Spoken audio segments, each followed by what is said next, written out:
رمضان كريم كريم كريم، شهر عظيم عظيم عظيم. قم للعبادة تلقى السعادة، قم للعبادة تلقى السعادة، تلقى السعادة تلقى النعيم.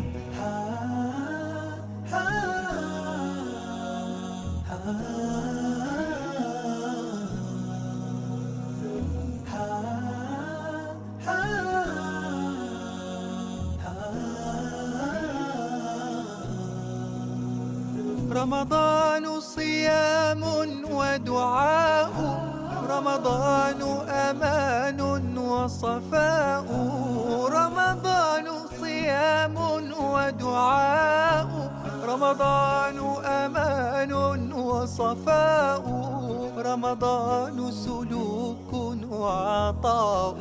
أهلا بقدومك يا رمضان. رمضان كريم كريم كريم، شهر عظيم عظيم عظيم.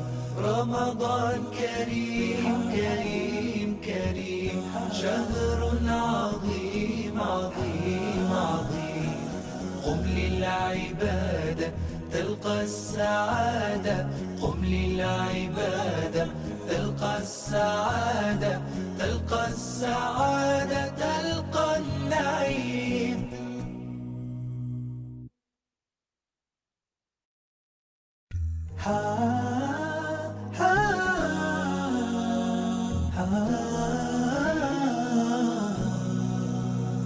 رمضان كريم كريم كريم، شهر عظيم عظيم عظيم. رمضان كريم كريم كريم، شهر عظيم عظيم عظيم. قم للعبادة تلقى السعادة، قم للعبادة تلقى السعادة، تلقى السعادة.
Bismillahirrahmanirrahim. Cek suaranya kedengeran nggak ya?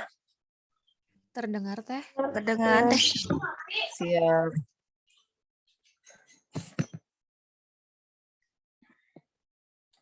Siap. Bismillahirrahmanirrahim. Teteh sambil menunggu yang lainnya bisa ganti nama dulu, nama spasi domisili ya.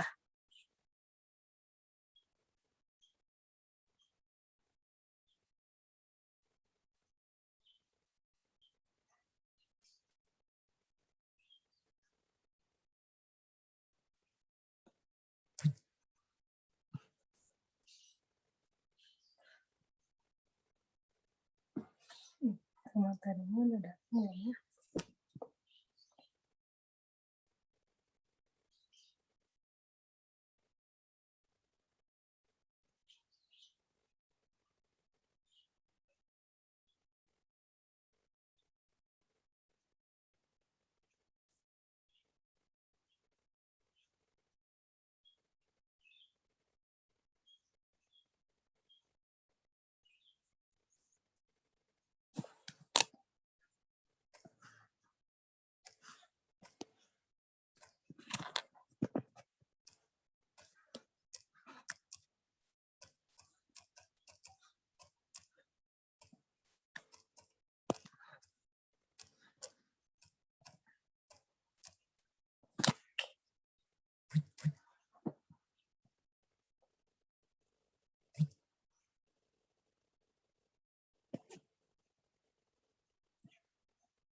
Ya baik, teteh semuanya. Sambil menunggu juga, kita mau lihat dulu bentar. Kita mau mulai langsung aja.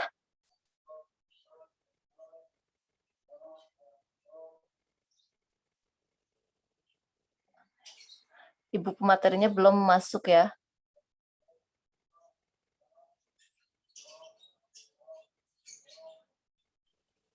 Saya udah masuk teh.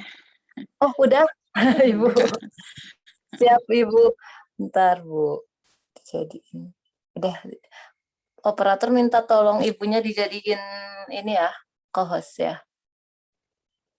Oke, karena ibunya udah datang juga, mari Mom and Sister Pila semuanya, kita mulai acara webinar yang ke-6 ini dengan pembacaan Bismillah bersama-sama. Bismillahirrahmanirrahim. Nah, untuk selanjutnya, mari kita baca tilawah dulu ya. Untuk pembacaan tilawahnya ada Teh Nui. Ya, silakan Teh Nui. Udah ada? Cek. Suara saya sudah ada. Sudah ada Teh. Ya, mari kita baca surat Al-Jumu'ah ayat 9 sampai 11.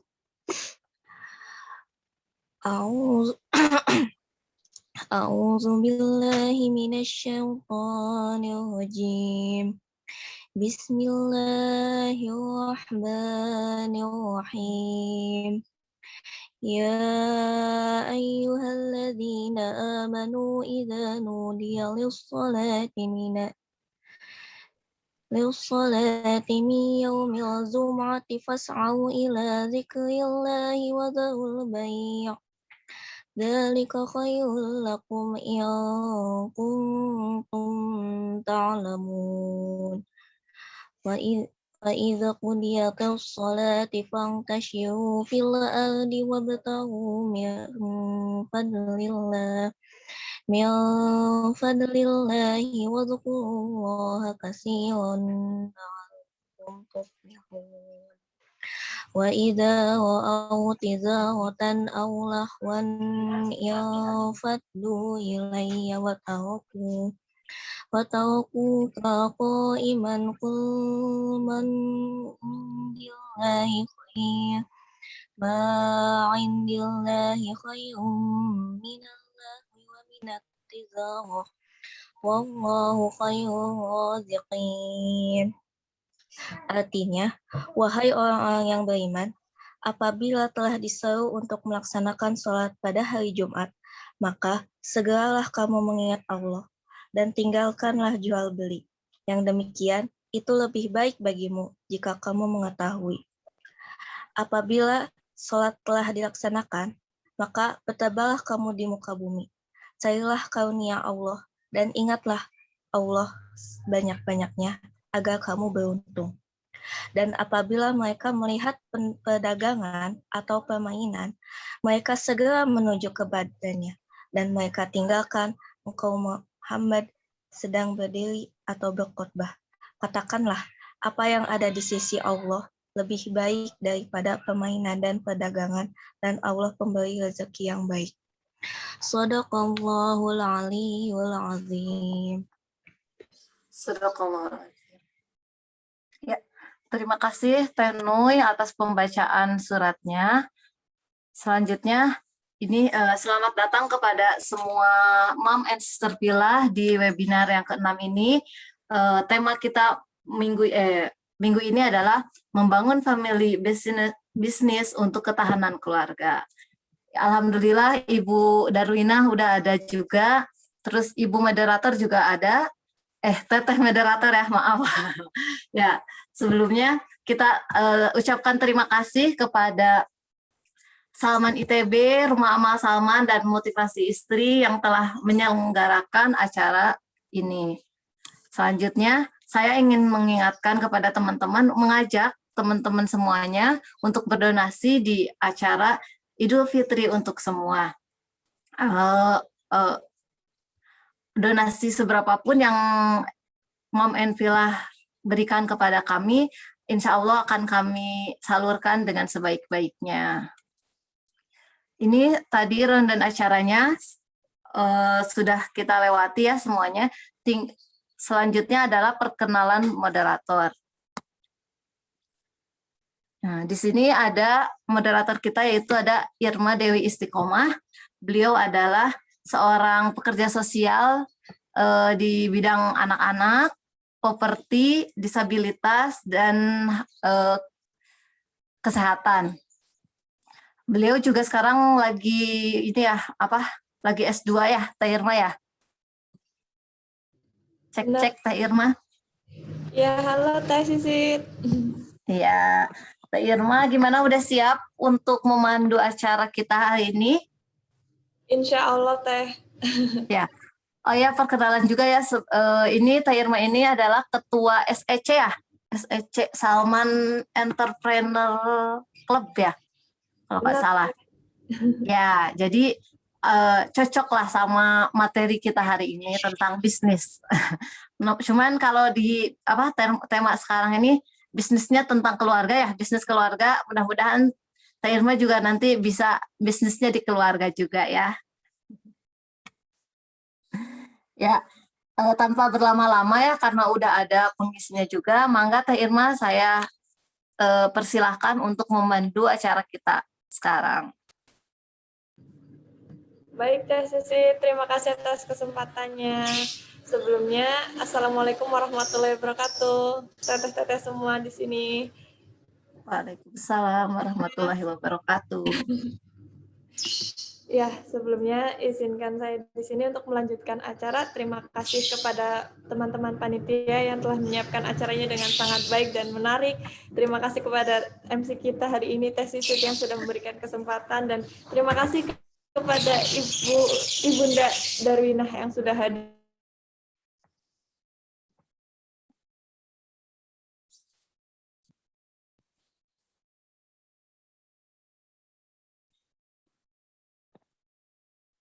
Dan tak lupa terima kasih juga kepada teman-teman semua yang telah hadir, yang kebanyakan mom dan teteh-teteh ya, yang Masya Allah banget, yang di tengah kesibukannya sudah mau menyempatkan waktu untuk hadir bersama-sama kita menimba ilmu dari Bunda Darwinah ini. Sebelumnya, terima kasih kepada Bunda Darwinah yang telah menyempatkan waktunya ya Bunda. Apa kabarnya Bunda? Alhamdulillah sehat Teh Irma. Masya Allah, sangat antusias nih Bunda, saya tidak sabar buat nanti dengerin pemateri. gimana sih tentang bisnis itu. Saya lihat dari IG-nya Bunda nih keren banget, udah mau memberdayakan masyarakat, terus mendampingi para pekerja migran di luar negeri ya Bunda ya, yang dan Betul, juga betul. pokoknya keren banget lah. Irma tidak sabar lagi buat dengerin pematerian dari Bunda.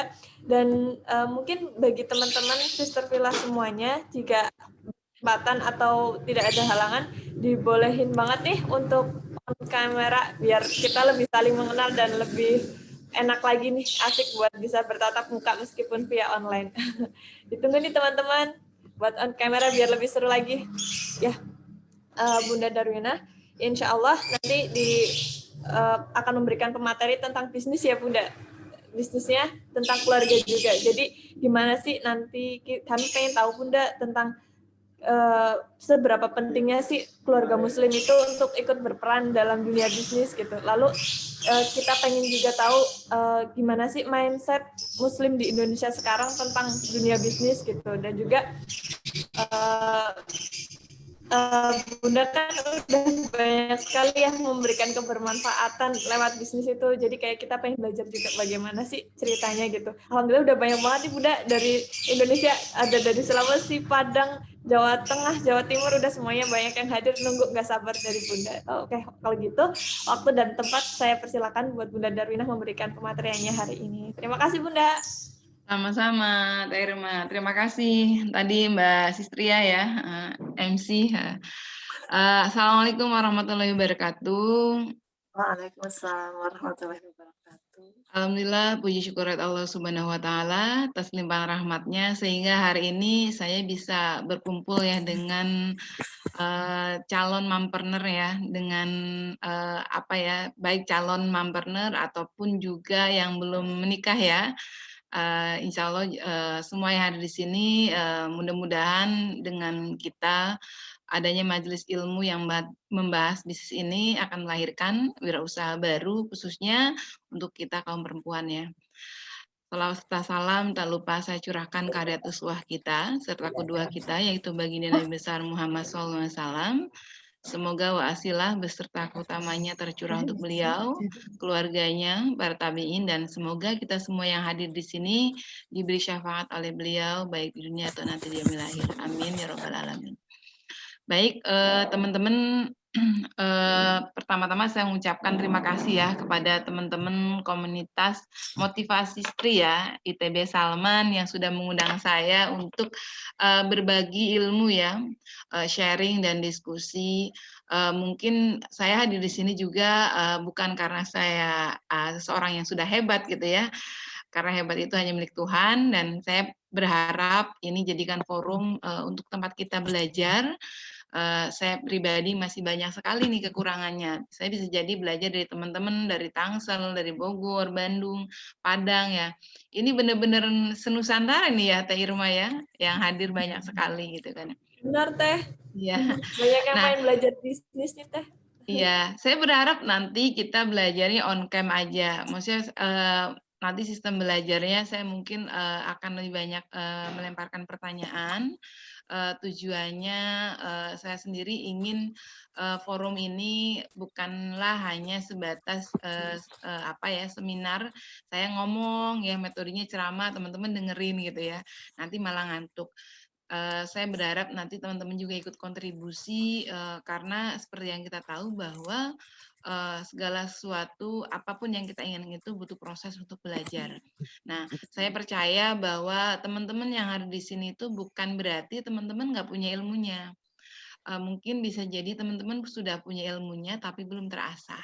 Jadi makanya tadi saya di awal berharap forum ini adalah forum belajar. Kalau misalnya ini Bu, saya ada anak dan sebagainya nggak apa-apa. Anak saya lebih banyak di sini, ada 4 ya gitu ya. Kecil-kecil lagi gitu ya. Jadi kita di sini dalam rangka untuk belajar. Saya berharap ketika saya hadir di tengah-tengah teman-teman, baik itu majelis ilmu, agama ataupun ilmu dunia, bisa beri keberkahan ya untuk teman-teman, sehingga ilmunya bisa bermanfaat untuk kita semua. Nah, baik teman-teman, sebelum saya share screen, saya di sini diamanahi ya oleh Mbak Irma ya, Mbak Siti Sitria ya, dan teman-teman pokoknya di komunitas motivasi istri untuk memberikan motivasi ya, merubah mindset teman-teman terkait pentingnya kita berpikir untuk berwirausaha gitu ya. Karena memang kita sebagai Muslim sudah seharusnya kita harus mencontoh apa yang dilakukan oleh Rasulullah dan Khadijah gitu kan ya. Kita dulu waktu masih muda, masih belum menikah gitu ya, punya impian seperti halnya Khadijah perempuan ya, sudah jadi saudagar ya, hebat dan sebagainya. Nah, saya berharap teman-teman juga mulai sekarang impian itu tidak hanya jadi wacana tetapi dilakukan ya, karena tidak ada yang tidak mungkin. Saya sendiri juga walaupun basic saya pendidikan, tetapi saya malah berkecimpung di dunia wirausaha. Karena memang wirausaha itu di samping pintu rezekinya banyak, tetapi kemanfaatannya sangat banyak sekali. Mungkin tadi Mbak Irma sering lihat atau ngintip ya status saya di IG gitu ya, Iya, bahwa Mbak. memang keseharian saya adalah tidak hanya sebagai owner ataupun milik perusahaan, tetapi saya juga sebagai pendamping kewirausahaan untuk masyarakat sekitar. Sudah 1.600 perempuan yang sudah saya dampingin dan menjadi wirausaha. Saya berharap forum ini dijadikan forum yang baik ya, karena harapan saya bisa memotivasi teman-teman dan merubah mindset teman-teman. Jangan jadikan alasan bahwa kita itu punya anak kecil dan sebagainya gitu ya. Pas banget nih Teh Irma undang saya ya, karena biasanya kalau mama muda itu, ibu-ibu muda itu selalu beralasan punya anak kecil gitu ya. Susah gimana sih mau wirausaha gitu kan ya. Anakku itu 4 ya teman-teman, paling gede itu kelas 6 SD, paling kecil 3 tahun, ketiganya itu umur 4 tahun setengah, dia TK. Nah yang apa namanya, keduanya itu dia SD kelas 4. Bayangin, kecil-kecil semua gitu ya. Satu anak aja rumah kayak kapal pecah ya, kalau, apa, beres-beres hancur lagi. Dari situ udah manggut-manggut aja nih, kayaknya suara hati banget ini ya. Apalagi saya anaknya 4 gitu ya, tetapi itu tidak menghalangi saya, untuk terus berbuat ya, lebih untuk masyarakat, tetapi juga bisa membantu perekonomian keluarga. Karena perlu kita tahu bersama tidak ada yang apa namanya, sesuatu, dunia ini, dibeli dengan selain uang ya. Semua pertukaran itu pasti melalui dengan uang gitu ya. Dan, semua permasalahan yang terjadi di dunia ini semuanya berkaitan dengan ekonomi gitu kan. Orang bermigrasi ke luar negeri itu bicaranya ekonomi, ya kan? Kita sering ribut atau ada pergesekan dengan pasangan kita, selalu berkaitan dengan ekonomi. Mungkin ada istilah, perempuan itu kalau misalnya nggak ada duit bullshit banget ya, dia nggak ini gitu kan, nggak bisa bahagia gitu ya, karena memang selalunya kaitkan dengan yang namanya duit gitu ya. Nah, saya ya di sini ada sekitar 34 perempuan ya. Saya yakin kalau saya tanya jujur dari hati teman-teman semuanya, ya memang duit itu segalanya gitu. Walaupun memang kita tahu bersama kita sebagai perempuan muslimah gitu ya, harus punya sifat yang qanaah ya, menerima yang Tuhan berikan ke kita. Tapi kalau kita yakini bahwa Tuhan itu menyerukan kepada kita sebagai manusia untuk berdoa dan berusaha gitu ya.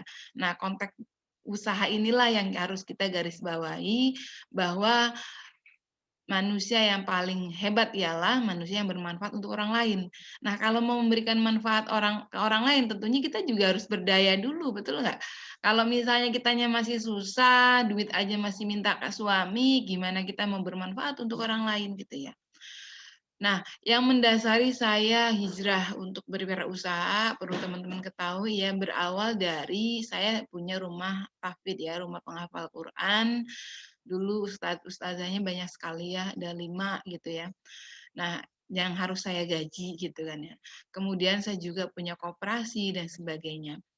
Saat itu setelah menikah saya bekerja di perusahaan asing sebagai tenaga pengajar bahasa asing. Suami saya bekerja sebagai tim OK, tim operasi di RSUD Indramayu ya, sempat di Hasan Sadikin, terus pindah ke RSUD Indramayu.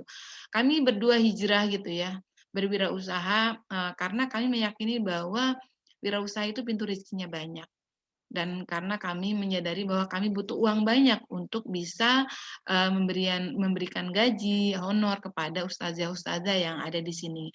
Apalagi rumah Quran yang saya punya adalah rumah Quran gratis untuk duafa, sehingga ada banyak sekali yang harus pengeluaran yang harus saya keluarkan gitu ya, sehingga tahun 2009 kami hijrah untuk berwirausaha seperti itu.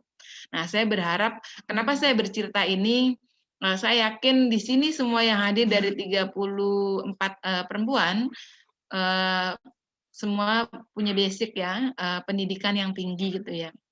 Mungkin ada dari kita berpikir bahwa saya kan sekolahnya tinggi, saya sarjana loh gitu kan, saya kuliah di ITB gitu kan ya, saya di kampus Bonafit dan sebagainya, masa sih saya harus jualan jualan di pinggir jalan atau penjualan pisang goreng kan, nggak banget gitu ya bahasanya seperti itu. Tapi perlu teman-teman ketahui bahwa saya berawal dari suatu hal yang kecil. Dulu usaha saya usaha kecil-kecilan ya, jualan pisang goreng, jualan keripik usus ayam gitu yang harganya 1.000 terus nitip-nitipin ke warung gitu ya. Mungkin kalau sekarang Mbak Irma lihat saya yang sekarang gitu ya, enak ya dengan segudang prestasi, terus kemudian juga bisa keliling dunia gitu ya, jalan-jalan ke beberapa negara tanpa harus mengeluarkan duit gitu, bisa memberikan motivasi ke orang banyak gitu ya. Mungkin yang dilihat teman-teman tuh sekarang gitu loh. Tapi teman-teman nggak tahu bahwa 13 tahun yang lalu saya sudah menjalankan sesuatu yang sifatnya tadi kalau bahasa kita ini jatuh bangun gitu ya, kerasa banget jatuh bangunnya gitu loh. Tetapi nanti kita nggak akan bicara jatuh bangun itu ya. Nanti kalau kita bicara jatuh bangun kayak sinetron, teman-teman bisa nangis-nangis nanti ya.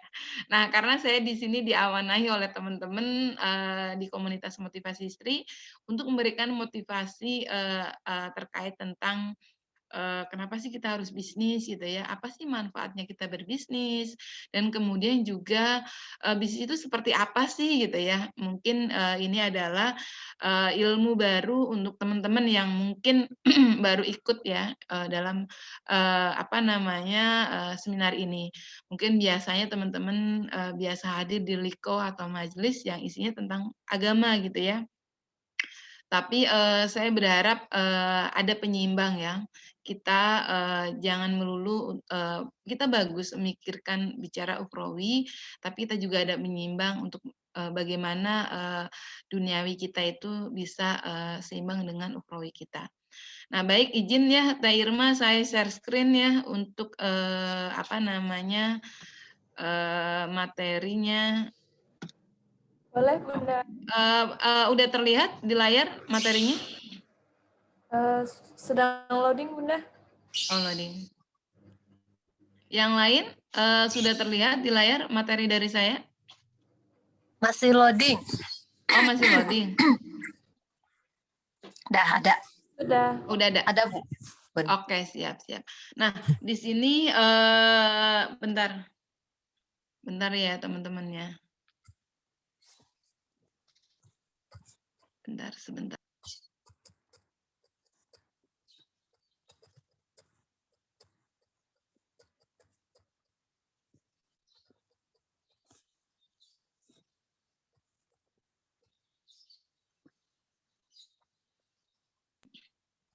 Bentar ya teman-teman, sorry. Ada pembeli nanyain harga. Iya, udah. Baik teman-teman, saya diamanahi oleh komunitas motivasi istri terkait tentang membangun family business ya untuk ketahanan keluarga. Nah, kalau kita lihat dari judulnya terkait membangun bisnis ya untuk ketahanan keluarga, jelas banget di situ ya bahwa untuk bertahan keluarga itu ya perlu duit gitu ya seperti itu. Jadi saya berharap yuk kita belajar bareng ya. Seperti yang saya sampaikan, saya ngomong banyak nanti itu bukan berarti saya hebat ya, tapi saya berharap kita di sini untuk yuk bareng-bareng belajar untuk bagaimana mewujudkan impian kita untuk menjadi istri ya, apa namanya, idaman suami yang apa namanya, tidak hanya bisa membantu menjaga keutuhan rumah tangga, tetapi juga bisa membantu perekonomian keluarga juga. Nah, sebelum saya next ke materi selanjutnya, yang ingin saya tanyakan ialah kenapa sih perempuan harus berbisnis? Ada yang mau ngomong nggak di sini? Boleh on cam ya? Ya, Mbak Siti Satria mau menyampaikan, kenapa sih harus berbisnis gitu ya? Wah, jadi ditembak. Iya, Mungkin kalau menurut saya ini karena apa sih bisa bantu nambah-nambah ekonomi keluarga. oke baik, terima kasih. Yang lainnya ada Teh Nur Mahmuda, Teh Monika, Teh Rina, yang lain boleh? Dibuka aja suaranya, Teh Novi, Teh Azila. Ini namanya bukan ya, metamorfosis. Teh Itu panitia, Bu. Oh, panitia. Teh Rosa, Teh Siti, Teh Lailatun, barangkali mau menyampaikan, kira-kira kenapa sih perempuan harus berbisnis gitu ya? Untuk mengembangkan potensi dirinya. Iya, untuk mengembangkan potensi dirinya. Ada lagi? Atau mungkin bisa membantu orang lain juga, membantu diri sendiri, bisa bantu orang lain juga gitu. Oke, siap. Ini Teh Alis Aulia ya? Iya, Teh. Iya, terima kasih ya Teh. Namanya kayak nama anakku yang ketiga Teh, Elis. Nah, yang lainnya ada mau menyampaikan kenapa sih perempuan itu harus berbisnis gitu kan? Ayo, ada yang lewat Ayo, silakan. membantu suami mencari nafkah, Bun. Ya, membantu suami mencari nafkah. Ada lagi? Ada lagi dari Teh Aminah itu, Bun. Supaya itu jadi ya, muslimah yang mandiri dalam sosial.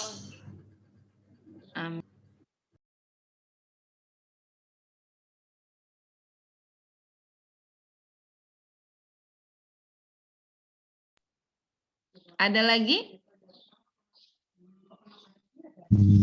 Karena untuk memenuhi kebutuhan perempuan yang banyak, Bun. Oh, siap. Ada lagi? Makasih ya, Teh Monika dari Riau. Jadi, kenapa Tarina mau menyampaikan dari Tangsel? Yang lain? Nah, saya berharap kenapa ada pertanyaan ini untuk teman-teman, biar saya tahu bahwa teman-teman ikut apa namanya, seminar ini atau kajian ini teman-teman tahu gitu mau ngapain gitu ya. Seperti yang saya sampaikan di awal bahwa tujuan saya memberikan materi ialah ingin merubah mindset teman-teman. Jadi tapi tidak juga teman-teman berpikir ya kan kodrat perempuan itu kan ini kan apa kasur, dapur, sumur gitu ya. Seperti itu ya.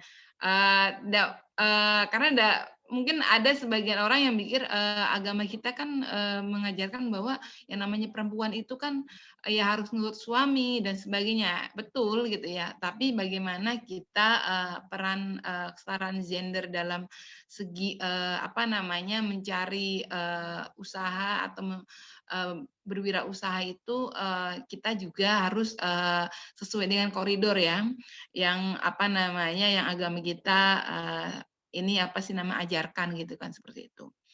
Jadi saya berharap teman-teman mengikuti kelas ini jadi tahu gitu ya tujuannya mau ngapain. Nah, baik, terima kasih ya teman-teman, tadi sudah ada sumbangsi ya, jawaban dari teman-teman bahwa kenapa sih perempuan harus berbisnis, bisa bantu suami gitu ya, terus bisa, bermanfaat untuk masyarakat dan sebagainya gitu ya. Apa sih, jawabannya betul semua ya. Nanti hadiahnya ke panitia ya. Nah nah terus kemudian, di sini, Ibu, ada nulis beberapa poin terkait manfaat dari berbisnis.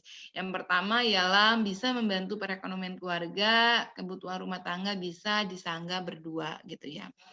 Terus kemudian ikhtiar untuk mandiri, jika terjadi hal yang tidak diinginkan kita sudah miliki simpanan. Nah, teman-teman, tadi di poin pertama ada, kalimat bisa membantu perekonomian keluarga, kebutuhan rumah tangga bisa disangga berdua. Seperti yang kita tahu bersama bahwa semua impian itu, kita dan teman-teman itu sama ya, ingin, sukses dunia akhirat gitu ya. Nah, tentunya kalau misalnya sukses akhirat itu, dengan berbanyak ibadah gitu ya. Kalau misalnya sukses dunia itu tadi, kita bisa, meraih, hidup rumah tangga yang sakinah, mawaddah, warohmah. Nah, perlu teman-teman ketahui sakinah, mawaddah, warohmah itu bisa ditunjang oleh tadi penghasilan dari, keluarga kita gitu ya. Kenapa saya bilang keluarga? Baik dari pasangan ataupun dari kita sendiri gitu loh. Nah, kemudian yang kedua, ikhtiar untuk mandiri. Nah, di sini ada tulisan jika terjadi hal yang tidak diinginkan kita sudah miliki simpanan. Nah, kita nggak pernah tahu apa yang terjadi esok nanti gitu ya. Kita nggak pernah tahu di depan itu akan ada kejadian apa, kita nggak pernah tahu. Karena yang namanya syaitan itu tidak pernah ridho kalau misalnya manusia itu selalu melulu ada dalam, kebaikan. Selalu, melulu berpikir ibadah gitu ya, selalu melulu berpikir, sosial gitu ya. Pasti akan ada banyak godaan. Dan perlu teman-teman ketahui, tidak semua orang yang ada di sekitar itu, sekitar kita itu selalu berpikirnya sekufu dengan kita gitu ya, sejalan dengan kita. Makanya kenapa kita harus berpikir wirausaha, biar kita punya simpanan gitu loh. Kalau ada apa-apa, kita punya simpanan sendiri gitu ya. Saya di sini tidak mengajarkan teman-teman, untuk apa sih namanya, banyak-banyak tabungan, terus kemudian juga saingan dengan suami, tidak gitu ya. Karena memang, kodrat kita sebagai perempuan gitu ya, karena kebutuhannya lebih banyak daripada ikhwan gitu ya, daripada laki-laki, tentunya ya harus, banyak-banyak juga nyimpen duit kan, seperti itu. Karena beli lipstik juga pakai duit kan, gitu, seperti itu. Nggak pakai bismillah gitu ya. Nah, kemudian bangga karena bisa memberi barang apapun yang kita mau tanpa harus meminta kepada suami. Teman-teman, tadi saya, di awal udah bercerita ya, terkait, bahwa, suami saya itu adalah seorang pekerja di salah satu rumah sakit umum daerah di Indramayu. Nah, saya sendiri juga, saat itu pernah setahun bekerja, terus kemudian juga berwirausaha. Kenapa saya, bekerja dan berwirausaha? Karena saya tipikal orang yang kalau suka dengan sesuatu nggak bisa tidur gitu ya. Misalnya suka dengan baju yang menurut saya keren banget itu ya, saya nggak bisa tidur kepikiran pengen baju itu gitu ya. Tapi kalau minta suami kan mikir-mikir gitu ya, apalagi honor ya, suami saya saat itu gitu ya. Gajinya berapa sih gitu kan ya, kalau kita bicara, keinginan gitu ya. Karena, kalau misalnya kita sebagai istri terus, selingkuh masalah keuangan, itu juga akan berakibat fatal untuk keluarga kita gitu, bener nggak? Yang harusnya 100.000 itu untuk, belanja misalnya 3 hari, bahan dapur, dibeliin sendal sama kita gitu ya. Akhirnya apa, bisa jadi 3 hari itu makannya diirit-irit, yang terjadi ialah suami kita protes, "Kok hari ini lauknya ini aja sih Mah?" Gitu kan ya. Padahal mah alasannya irit, pah, dan sebagainya gitu ya. Padahal mah ada sesuatu kan, nggak taunya besoknya ada sendal baru gitu kan, seperti itu. Nah, perlu teman-teman ketahui banyak sekali permasalahan yang terjadi di rumah tangga itu, gara-garanya adalah faktor ekonomi. Makanya, saya sendiri, tadi termasuk tipikal yang tidak suka dengan, manja ke suami gitu ya, selalu minta ke suami. Makanya saya kalau kemana-mana itu mau beli barang yang mahal pun saya bisa beli sendiri gitu kan. Tapi bukan berarti tidak menghargai pemberian suami, bukan. Pemberian suami itu saya tunaikan sesuai dengan haknya, baik itu untuk anak-anak, untuk keluarga dan sebagainya. Tetapi di sisi lain juga saya punya penghasilan gitu loh. Apalagi kalau saya ngisi beberapa negara, kayak kemarin juga ke Korea Selatan, ke Hong Kong. Saya tuh kalau berkunjung ke negara-negara yang baru saya kunjungin, saya senangnya nyari kuliner atau tempat-tempat wisata yang favorit ya, terkenal gitu ya. Nah, tentunya itu pakai duit istri itu, bukan pakai duit suami gitu ya. Kalau pakai duit suami itu bisa berabe gitu ya. Nah, makanya di sini kita akan belajar untuk bagaimana sih memulai berwirausaha dan tujuannya seperti apa. Agar kita semua yang hadir di sini bisa menjadi wirausaha yang tidak hanya disenangi oleh konsumen kita, tapi juga disenangi oleh pasangan kita dan keluarga kita. Nah, kemudian punya penghasilan sendiri, sukses mendongkrak rasa percaya diri. Nah, perlu teman-teman ketahui kalau kita udah statusnya udah sebagai owner, pemilik perusahaan gitu ya, punya usaha gitu ya, kita itu pede gitu ya. Pernah nggak kalau di kampung kita itu ada orang manggil teman kita itu bos gitu, bos mau kemana gitu kan ya. Karena contoh misalnya dia bos beras gitu ya, karena emang kalau di kampung itu berasa ini banget kalau dipanggil bos gitu ya. Karena emang benar dia punya usaha gitu loh. Nah, apalagi kita ketika kita punya titel owner gitu ya. Berbanding kebalik ketika kita punya pendidikan gitu ya tinggi, tapi kita nggak bisa ngapa-ngapain. Tapi kalau kita sudah bicara pengusaha, ya kan, itu jelas banget memiliki atau memberikan manfaat kepada orang lain. Nah, kemudian ada kepuasan tersendiri yang bakal kita rasakan saat berbisnis karena ikut andil dalam perekonomian keluarga. Jadi ada kebanggaan tersendiri ya pada kita sebagai perempuan ketika kita bisa berkontribusi kepada pasangan kita, keluarga kita gitu ya. Berbeda ketika kita hanya bergantung dengan gaji suami. Nah, bisa jadi suami kita itu kadang kalau misalnya tiba-tiba udah di penghujung bulan udah habis, selalu kita ditanya, "Lah, kok habis sih, Ma? Kan kemarin saya ngasih sekian," gitu loh. Kadang maaf suami nggak tahu menau tuh, anaknya doyan jajan, bener nggak? Ada tukang cilok diberhentiin, tukang bakso diberhentiin gitu. Suami nggak tahu menau tuh. Taunya suami itu sehari 50.000 dikali 30 hari sekian gitu doang sih. Jadi itulah kenapa saya mengajak teman-teman untuk berpikir berwirausaha gitu ya. Karena tadi ketika kita bisa memberikan sumbangsih atau kontribusi kepada pasangan kita bahwa ini loh kita sebagai istri juga bisa loh membantu beliau atau membantu perekonomian keluarga untuk bagaimana sama-sama gitu ya bisa perekonomiannya itu bisa membaik seperti itu. Nah, kemudian berbisnis membuat kita dituntut untuk belajar. Ini tulisannya sorry ya, karena bikin materinya habis sahur, tulisannya ada ketikanya agak ini. Dituntut untuk belajar tentang hal baru, skill dan pengetahuan yang selalu terasah. Nah, perlu kalian ketahui bahwa orang berbisnis itu selalu bicara kalau saya lihat orang yang punya usaha itu awet muda gitu ya. Karena apa? Saya bilang awet muda gitu ya. Saya aja di sini nih seolah umur saya masih 20 tahun nih, kayaknya muda-muda semua. Padahal umur saya udah mau 40 tahun gitu kan. Nah, karena apa? Orang bisnis itu selalu mereka terus berpikir, dipacu otaknya untuk bagaimana memikirkan misal hari ini jualan misalnya laku hanya berapa persen, malamnya dia berpikir untuk bagaimana besok bisa naik omsetnya seperti itu. Terus kemudian juga banyak hal baru yang harus dipelajarin gitu ya. Jadi terus otaknya terus berjalan gitu ya. Berbeda dengan orang yang kesibukannya hanya dapur kasur sumur ya, ngurusin hal-hal yang ada di rumah gitu loh. Beda pemikirannya. Kalau orang bisnis itu selalu berpikirnya produktif.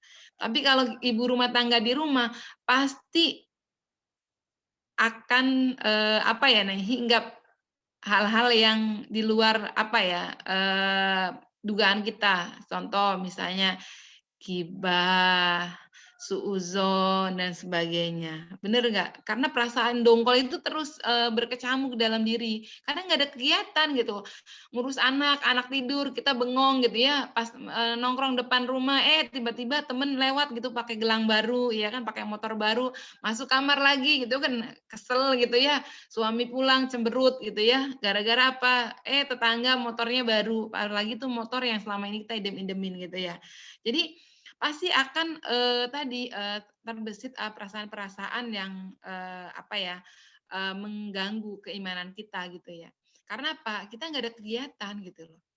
Kalau bicara ngurus anak, nyapu, ngepel ya nyapu, itu berapa lama sih selesainya gitu ya? Karena saya yakin teman-teman banyak waktu luang sebenarnya gitu loh. Nah, kalau itu dimanfaatkan untuk bisnis, otak kita itu akan terkuras untuk terus berpikir, terpacu, terasah untuk bagaimana memikirkan bisnis kita itu akan lebih bagus lagi seperti itu. Nah, mungkin di sini juga ada teman-teman yang sudah punya usaha atau memulai atau usaha online, nanti kita sharing ya, perasaannya seperti apa sih ketika teman-teman hijrah ke dunia bisnis gitu ya. Karena pasti akan ada pembeda. Banyak yang memacu diri untuk bagaimana terus produktif dan produktif gitu ya. Karena kalau orang bisnis itu di otaknya tulisannya uang, uang, uang dan uang gitu ya, seperti itu. Tapi bukan cewek materi juga, karena tadi ngejar target dan sebagainya. Nah, kemudian yang terakhir adalah dengan berbisnis hidup kita memiliki warna, tidak bosen gitu ya. Karena kenapa sih banyak akhwat kita yang stres gitu ya di rumah gitu ya? Karena apa? Kerjanya itu aja gitu loh. Kadang maaf karena capek, lelah gitu ya, ditambah uang bulanan juga menipis, anak rewel, yang terjadi ya idealnya anak dibentak dan sebagainya gitu kan ya. Nah, itu akan memicu pertengkaran dan sebagainya. Jadi kalau kita berbisnis, jadi nggak bosen gitu ya. Orang biasanya stres itu karena tadi karena kita terlalu ngurusin itu aja gitu ya. Nah, perlu teman-teman ketahui juga ciri-ciri orang stres itu mudah capek, mudah sakit gitu ya, batuk, pilek dan sebagainya. Itu adalah ciri-ciri orang yang stres gitu ya. Karena apa? Karena tadi dia selalu menjalani rutinitasnya itu aja gitu ya. Sehingga yang terjadi ialah cepat bosen gitu ya. Tapi cobalah kalau teman-teman berbisnis itu ada warna, kita berinteraksi dengan orang lain, bisa ngerasain bagaimana di komplain konsumen kita dan sebagainya gitu ya. Tapi kalau kita melulu dengan nyuci baju, ngurusin anak gitu ya, ngepel, nyapu itu oke lah kalau kalian baru menikah, indah aja tuh jalan itu, beneran deh. Nyapu, ngepel, nyetrika, indah banget tuh karena belum punya anak dan sebagainya ya. Terus tapi kalau sebulan, 2 bulan berasa banget tuh, apalagi anaknya udah rewel dan sebagainya. Kerasa banget tuh pergesekan dalam rumah tangganya tuh. Karena apa? Sebenarnya tadi teman-teman tuh hanya bosen saja menjalani aktivitas sehari-hari. Tetapi ketika teman-teman nanti berkecimpung di dunia bisnis, bukan berarti teman-teman juga meninggalkan peran teman-teman sebagai istri dan anak dan sebagai peran orang tua untuk anak-anak kita gitu ya. Karena sebenarnya itu bisa kita jalanin. Harapan saya teman-teman harus bisa mulai sekarang menyimbangkan gitu ya antara nanti dunia bisnis, ngurus suami dan ngurus anak gitu ya. Karena saya sendiri di tengah kesibukan yang sangat padat, sangat banyak sekali, sempat juga sih tiap hari masak buat keluarga. Apalagi suami dan anak-anak saya itu tipikal yang nggak mau masakan beli dari luar gitu.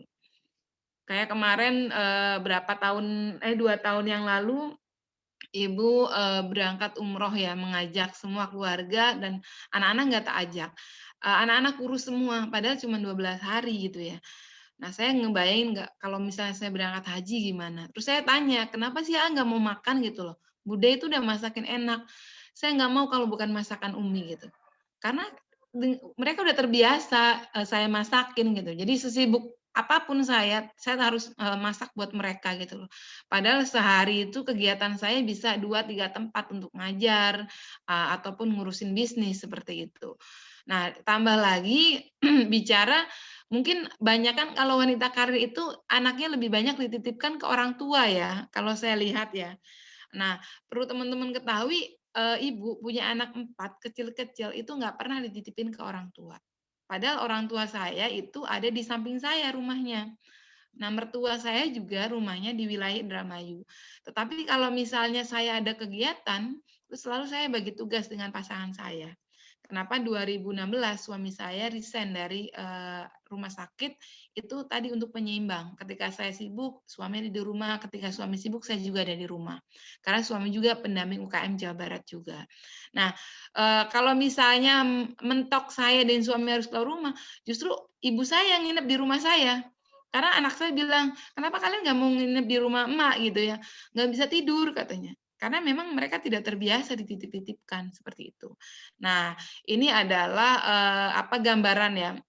Ketika teman-teman nanti mulai hijrah ke dunia bisnis, jangan sampai hal-hal yang dilakukan orang lain itu teman-teman lakukan. Karena merasa sibuk, aduh saya tuh sibuk mas, saya nggak bisa ngurus anak titipin aja lah ke ini, saya besok harus ketemu dengan ini saya, dan sebagainya gitu. Jangan seperti itu. Nah, perlu teman-teman ketahui, ibu sendiri termasuk trainer, pembicara yang paling rempong, paling nyusahin. Karena apa? Kalau untuk wilayah yang nggak bisa ditempuh pakai mobil, saya pasti bawa anak-anak. Semua anak 4 saya bawa gitu ya. Tapi kalau untuk pakai pesawat gitu saya nggak bawa gitu. Paling saya harus tiktokan dengan suami saya. Saya tuh kalau kemana-mana, apalagi kegiatannya libur, saya pasti bawa anak saya. Teman-teman geleng-geleng, kok Mbak Wina kok nggak ini konsen gitu belajarnya, padahal anaknya ada di kamar di hotel itu 4 gitu ya. Kamar hotel itu udah kayak inilah, kayak tempat apa gitu ya, kapal pecah gitu ya. Mungkin orang-orang hotelnya juga kadang bingung gitu mikirin saya itu karena suka ribet gitu ya. Nah, saya juga malah merasa aneh dengan mereka yang baru punya anak 1, nggak bisa ngurus gitu loh. Selalu kemana-mana nggak diajak dan sebagainya gitu loh. Nah, saya sendiri dengan suami itu justru malah lebih nyaman ketika saya ngajar bawa anak-anak dibanding saya nggak bawa anak-anak. Saya kalau nggak bawa anak-anak, ngajar itu saya kalau makan nggak bisa makan gitu loh. Malah saya banyak nangis ya mikirin anak saya udah makan belum gitu ya seperti itu. Tapi kalau saya ngajar bawa anak-anak itu pas makan saya cuma ngambil take away gitu, bawa ke kamar gitu ya. Saya kadang nggak makan saya untuk kasih ke anak-anak saya gitu. Seperti itu. Nah, itu yang teman-teman harus garis bawahi ya bahwa ketika nanti teman-teman jadi mompreneur bukan berarti teman-teman menyampingkan peran teman-teman sebagai istri untuk keluarga kita. Karena yang menjadikan saya diberikan keberkahan sama Tuhan gitu ya, mempunyai pasangan, terus memiliki keluarga yang samawa menurut saya gitu ya. Karena sampai hari ini alhamdulillah tidak ada masalah itu karena tadi antara satu dengan yang lain itu saling ngerti gitu ya, saling mengisi gitu ya. Nah, itu yang harus teman-teman garis bawahi. Jangan sampai ketika teman-teman sukses, punya usaha, keluarga kita berantakan. Mungkin teman-teman sering kan melihat kasus-kasus di televisi ya, banyak sekali orang ketika di ujung karirnya, sama pasangannya masalah, akhirnya berpisah dan sebagainya. Sebenarnya itu dipicu karena tadi kita sebagai perempuan tidak bisa menyeimbangkan peran kita sebagai istri dan peran kita sebagai pembisnis seperti itu. Nah, kemudian ini ada rujukan ya, mungkin tadi di awal Ibu menyampaikan bahwa barangkali ada di antara kita yang beranggapan bahwa perempuan itu setahu saya dapur kasur sumur, sedangkan Tuhan Allah Azza wa Jalla menuliskan dalam surat An-Nisa ayat 32 bahwa dan janganlah kamu iri hati terhadap apa yang dikaruniakan Allah kepada sebagianmu lebih banyak dari sebagian yang lain karena bagi orang laki-laki ada bagian daripada apa yang mereka usahakan dan bagi wanita pun ada bagian dari apa yang mereka usahakan dan mohonlah kepada Allah sebagian dari karunia sungguhnya Allah mengetahui segala sesuatu.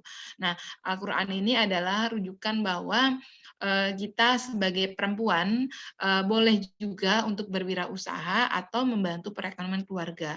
Nah, jangan sampai hanya karena masalah ekonomi, permasalahan itu terus memicu kita untuk selalu terjadi pertikaian, pertengkaran dan sebagainya, seperti itu. Nah, kemudian satu lagi bisnis itu bukan melulu tentang untung rugi. Nah, ini yang harus teman-teman pahami. Nah, ada orang, mudah-mudahan bukan di sini orangnya ya, ada sebagian orang yang berpikir bahwa yang namanya bisnis itu untung terus gitu ya, sehingga pada saat rugi itu kaget gitu ya. Nah, teman-teman ini mulailah kalau misalnya mau mulai bisnis, jangan ngitung untung. Saya tuh kalau mau bisnis masker itu per piece itu 1.000. Kalau saya jual 100 berarti saya dapat untung 100.000. Terus kalau 200 berarti 200.000. Ngitung untung aja, seneng aja bawaannya gitu ya. Ketika ditipu jual maskernya akhirnya pas stres gitu ya. Karena pas selalunya berpikir untung aja gitu ya terkait tentang bisnis.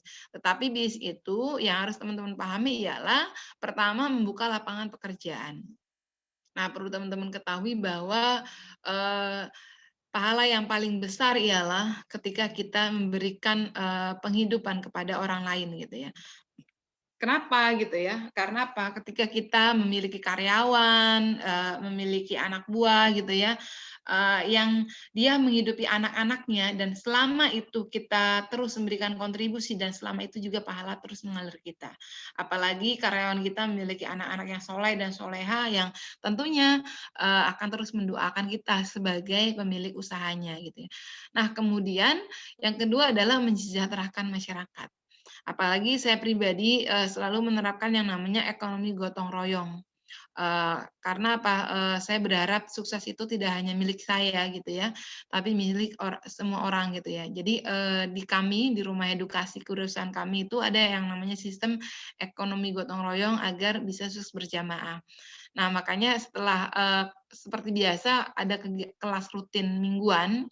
Setelah itu baru ada yang namanya istilah tukar-tukaran produk, saling menjual produk satu sama lain, karena saya meyakini bahwa terkadang berkah itu bukan karena kita menjual produk kita, tetapi bisa jadi karena kita menjual produk orang lain gitu loh. Jadi kita kalau berbisnis ke depan jangan selalu beranggapan buruk dengan kompetitor kita, dengan pesaing kita. Nah, kita kan selalu kalau bisnis itu kalau ada pesaing di sebelah itu pasti cemberut terus. Iya kan? Pernah nggak kita lihat orang bisnis misalnya kita jualan masker dengan motif batik gitu ya. Tiba-tiba teman kita jual masker juga dengan motif batik gitu ya. Nah, yang terjadi itu biasanya hati itu mulai digoda nih sama setan nih. Kamu ada pesaing tuh katanya. Kak, gimana tuh ya? Teruslah dihasut dan sebagainya. Nah, sebagai pembisnis saya berpesan gitu ya. Hal itu jangan dipupuk ya, sehingga nanti malah melahirkan pertikaian, permusuhan dan sebagainya. Justru malah kalau bisa dirangkul gitu ya. Makanya saya sendiri sering banget tuh memberikan pemahaman kepada teman-teman UKM bahwa justru dengan menjual produk orang lain keberkahannya itu malah makin berlimpah. Saya sendiri 13 tahun itu memberikan edukasi kepada orang banyak. Mungkin sebagian orang berpikir Bu Wina itu nggak takut ya ilmunya di copy paste. Bu Wina itu nggak takut ya nanti yang belajar di Bu Wina itu nanti jadi pesaing. Nah, kemudian produknya ditiru dan sebagainya gitu loh. Saya kan sering ngajarin prakteknya bikin abon, bikin sirup dan sebagainya. Tapi saya tidak ada rasa takut mereka akan jadi pesaing saya, mereka jadi kompetitor kita. Justru saya merasa ketika saya memberikan ilmu untuk orang lain, keberkahan itu makin bertambah gitu loh.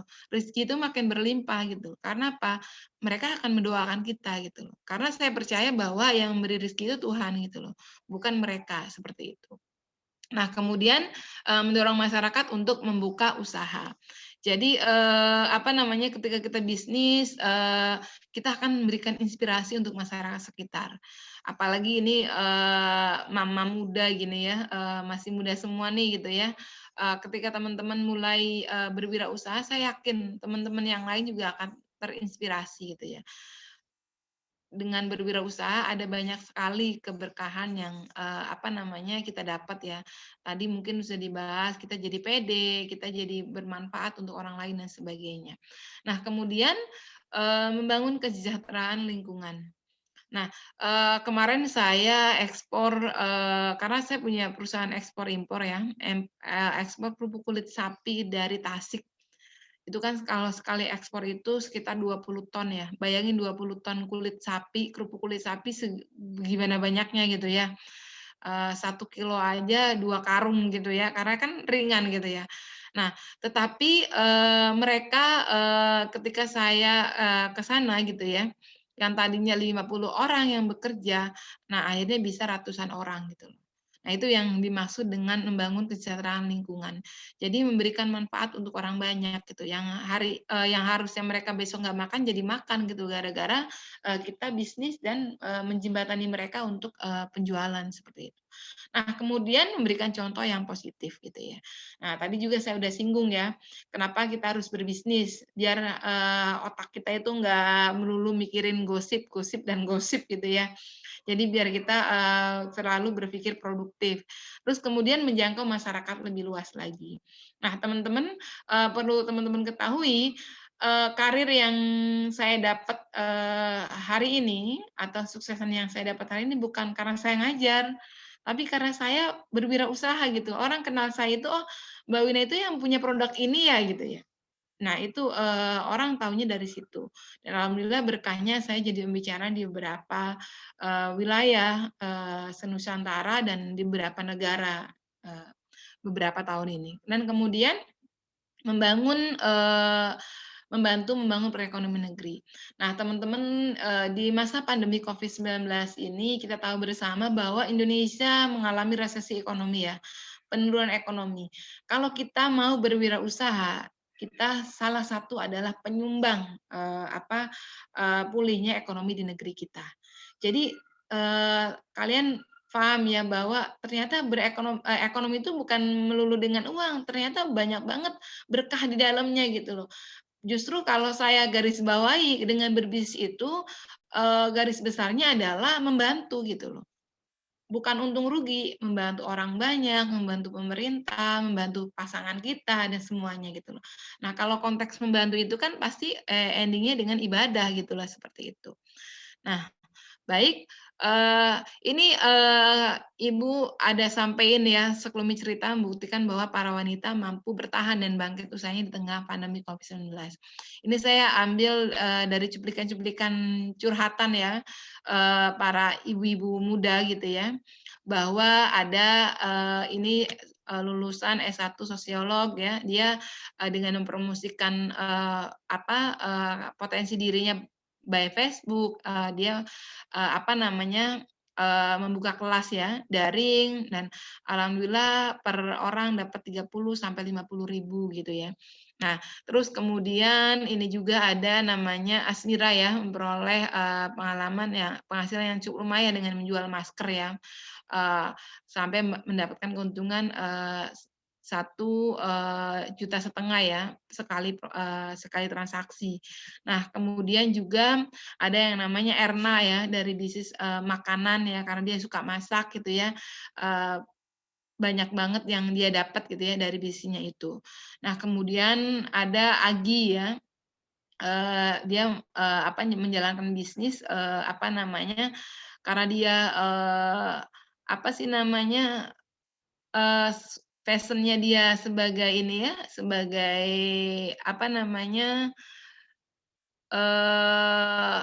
orang yang suka dandan gitu ya, seneng dandan dan sebagainya, akhirnya dia jualan kosmetik dan kemudian juga dia bisa meraup omset yang lumayan bagus. Nah, kenapa cerita-cerita ini saya tampilkan di sini? Saya berharap teman-teman bisa terinspirasi gitu ya, bahwa mereka-mereka yang punya pendidikan tinggi juga mau gitu loh bisnis dari keuntungan yang nggak banyak gitu, 1.000, 2.000 gitu ya. Nah, teman-teman dulu juga saya waktu masih muda gitu ya, masih muda beratnya juga masih 43 kilo ya, sekarang alhamdulillah sudah mau udah di atas 50 kilo gitu ya, berpikir berwirausaha itu tidak yang besar dulu, yang kecil gitu ya. Keuntungan juga bukan yang besar dulu, tapi yang kecil gitu ya. Dulu 5 juta itu bagi saya besar sekali. Nah, penghasilan 5 juta itu besar. Tapi sekarang gitu, mohon maaf, 5 besar itu ya kecil banget gitu lah. Apalagi kalau bicara ekspor, paling kecil itu 1 miliar kan yang harus kita siapin anggarannya gitu. Jadi, itu bicara sombong saya gitu ya. Karena memang nanti mungkin teman-teman juga ketika, bisnis itu jangan mikir yang gede dulu, kecil dulu. Kita aja lahir bayi dulu kan, nggak lari dulu kan, bayi dulu merangkak kemudian berjalan gitu ya. Nah, teman-teman juga kalau misalnya memulai bisnis itu dari yang kecil dulu. Terus jangan melihat untungnya ya. Teman-teman kalau, bisnis melihat untung itu banyaknya sakit hati. Lah, kok bisa sih banyakan sakit hati? Iya, karena apa? Bisnis itu nggak seindah yang teman-teman kalian lihat. Nah, bisnis itu tantangannya lebih banyak. Tetapi bukan berarti juga gara-gara ini teman-teman nggak mau berbisnis. Bisnis itu walaupun untungnya nggak besar, tapi indah yang dirasakan oleh saya tuh bahagia, seneng aja gitu ya. Walaupun kadang misalnya kalau masih banyak, sedih juga dan sebagainya. Tapi kalau misalnya teman-teman menikmatin bisnis itu, eee, yang terjadi ialah, enjoy aja kita ngejalaninnya seperti itu. Nah, baik, saya juga di sini diminta oleh, teman-teman, Mbak Irma dan teman-teman yang lainnya untuk memberikan tips ya, membagikan tips untuk bagaimana memulai bisnis ya, kepada, mompreneur muda gitu ya, calon-calon pengusaha, apa yang tentunya, kaum perempuan ya, seperti itu. Nah, pertama ialah, ketika teman-teman, ingin, melakukan atau memulai bisnis, yang pertama kali teman-teman lakukan adalah meminta dukungan keluarga. Nah, kalau misalnya, hari ini teman-teman masih takut untuk bilang ke suami, ke pasangan kita, atau ke orang tua kita terkait tentang, niat kita untuk berbisnis, sekarang kita belajar untuk beranikan diri untuk ngomong. Jangan sampai teman-teman melakukan bisnis itu tanpa persetujuan pasangan kita atau keluarga kita. Kenapa minta dukungan keluarga? Karena keluarga menjadi elemen penting sebelum mulai bisnis, apalagi jika Anda baru akan merintis usaha. Jadi kalau misalnya, kita minta, doa restu dari orang tua kita, dari suami kita sebagai pasangan kita, saya yakin usaha yang apapun yang kita akan jalan itu, berjalan dengan, lancar dan sebagainya. Karena kalau misalnya kita usaha, tanpa dukungan dari pasangan kita, kita akan yang kita rasakan hanya capek sendiri gitu ya. Terus yang terjadi adalah kita ribut aja di rumah gitu ya.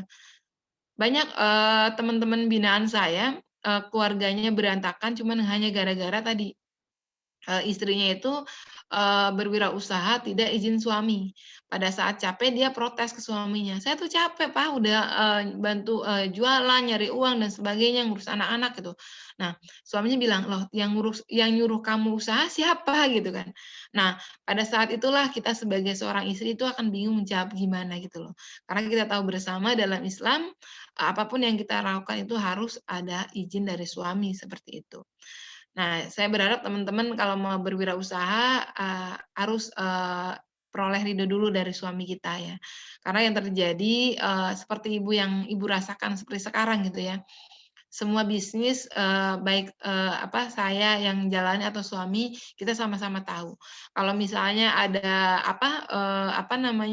ada orderan, terus saya nggak bisa, suami bisa cover. Kayak misalnya hari ini, Ibu kan ngisi produk-produk di hotel-hotel bintang 5 ya, salah satunya Aston. Ada orderan di Aston, suami saya yang nemuin, pihak hotel Aston gitu ya. Karena tadi, kita berdua saling mengisi satu sama lain. Nah, kemudian, keluarga menjadi pendukung dari segi material dan non material. Nah, kalau usaha kita didukung oleh suami, minta modal segede apapun juga pasti dikasih gitu loh. Tapi kalau kita usahanya jalan sendiri, itu nggak akan ini, bahkan dibiarin aja.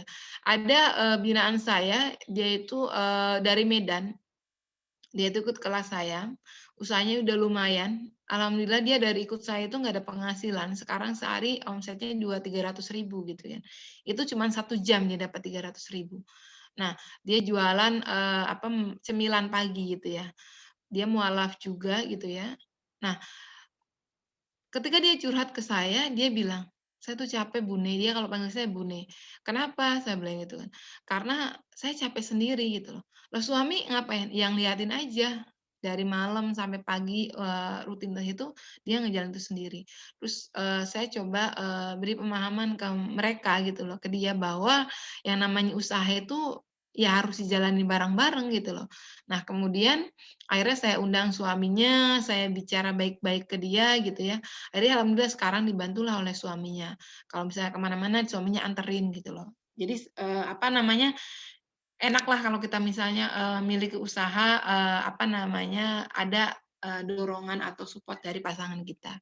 Pasti kita akan disupport dan diberikan modal bahkan gitu loh. Nah, bisnis yang Anda jalani akan semakin susah berkembang, malah bisa menjadi gagal karena tidak adanya dukungan dari keluarga. Ini adalah poin pentingnya. Jadi teman-teman, sehebat apapun kita sebagai perempuan, sekuat apapun kita sebagai perempuan, itu tidak akan jadi apa-apa kalau tidak ada dukungan dari pasangan kita. Percaya nggak percaya, walaupun hari ini di mata teman-teman orang itu hebat gitu karena usaha yang sukses, tapi kalau itu tidak ada ridho dari pasangan ataupun orang tua kita, berjalannya waktu Tuhan sendiri akan memberikan teguran lah bahasanya seperti itu. Karena apa? Saya sendiri menjalanin usaha selama 13 tahun dari saya menikah sampai sekarang, alhamdulillah baik bisnis tidak ada masalah. Terus kayak kemarin mungkin masa pandemi itu banyak yang kena tipu dan sebagainya, alhamdulillah gitu ya. Saya mendirikan perusahaan ekspor juga ketemu dengan teman-teman yang keren banget gitu ya. Mereka yang sejalan dengan saya dan membantu, dan yang di Korea juga bayarnya juga banyak sekali yang membantu, bahkan memberikan jalan gitu. Itu karena tidak lain karena ada support dan dorongan dan doa dari pasangan kita seperti itu. Nah, kemudian yang berikutnya ialah teman-teman harus belajar administrasi. Karena walaupun bisnis yang kita jalani hanya sekelas rumahan, namun kita harus perlu menguasai administrasi walaupun hanya sederhana. Lakukan pencatatan dengan tertib, pisahkan uang milik pribadi dan uang untuk modal bisnis. Nah, ini penting ya, teman-teman kalau misalnya mau bisnis, duit pribadi sama duit usaha itu jangan dicampur ya. Kenapa? Karena kalau misalnya kita campur, kita nggak tahu bisnis kita untung apa enggak. Nah, kekurangan kita itu sebagai pemula gitu, kita nggak belajar administrasi. Nah, kalau misalnya kita nggak tahu bagaimana caranya bikin raca dan sebagainya, nggak usah lah yang ribet-ribet. Nah, kita bikin catatan yang menurut kita benar aja. Misalnya hari ini belanja berapa, terus kemudian diproduksi jadinya berapa, HPP-nya berapa, dijual berapa, itu kita ada catatan. Semua yang berkaitan dengan bisnis, walaupun itu 1.000 perak, teman-teman harus catat. Karena itu tolak ukur ya bisnis kita untung apa tidak, seperti itu. Karena yang namanya bisnis itu ya memang harus untung. Kalau misalnya bisnisnya nggak untung-untung, ya udah aja sedekahin aja sekalian gitu loh, jelas pahalanya gitu ya. Jadi kalau misalnya bisnis itu ya memang harus untung. Nah, cara untuk mengukur untung ialah kita harus mencatat. Misalnya kita jual combro modal 50.000, combronya jadi misalnya 50 biji, oh berarti HPP. HPP itu harga pokok produksi. HPP-nya berarti 1.000.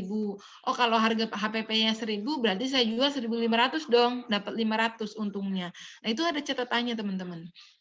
Karena kalau nggak catat, nanti kita nggak tahu usaha kita untung apa rugi. Nah, kemudian pisahkan uang milik pribadi dan uang untuk modal bisnis. Apalagi untuk ibu-ibu muda yang anaknya masih kecil-kecil nih, yang doyan jajan. Nah, biasanya kalau kita jualan, kita enak aja tuh orang beli, uangnya disimpan, ya kan. Terus anak habis main, anak pulang, "Ma minta jajan," gitu ya, dikasih dari uang itu juga gitu ya.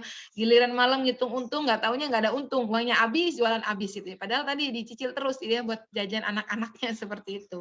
Nah, kenapa harus dicatat? Tujuannya ialah teman-teman bisa mengukur apakah bisnis kita itu bisa untung apa tidak, seperti itu. Nah, kemudian jauhkan pikiran dari kegagalan. Kenapa? Teman-teman harus apa ya, kalau menjalankan bisnis itu ya harus berpikir ini ya, optimis gitu ya. Jangan berpikir pesimis gitu ya. Ah, nanti kalau saya bisnis pasti nanti rugi dan sebagainya. Karena yang namanya bisnis itu pasti ada untung rugi, tapi kita jangan fokusnya di kegagalan, fokusnya di sukses, sukses, sukses. Karena Pak Allah sendiri bilang kan, anak Indonesia, aku menuruti prasangkaan hambaku. Jadi usahakan kita mengucapkan yang baik-baik,